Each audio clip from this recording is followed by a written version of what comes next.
So trade घेताना कोणत्या कोणत्या टाइम फ्रेम वरती आपण अनालिसिस केलं पाहिजे जेणेकरून आपला जो ट्रेड आहे तो प्रॉफिटमध्ये जाण्याचे चान्सेस जास्त आहे ते आपण आता पाहणार आहोत.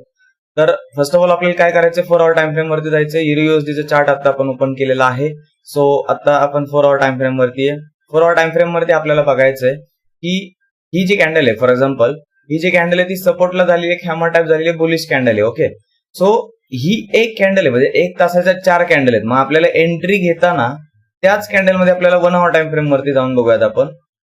ठीक आहे, ओके.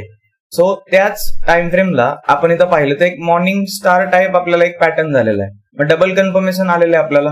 मग या कॅन्डलचं क्लोजिंग झाल्यानंतर ज्यावेळेस याचा हाय क्रॉस करणार त्यावेळेस आपला जो ट्रेड आहे तो आपल्याला बाय साईडला आपण प्लेस केला असता आणि देन आपल्याला वरच्या साईडची रॅली आपल्याला भेटली असती.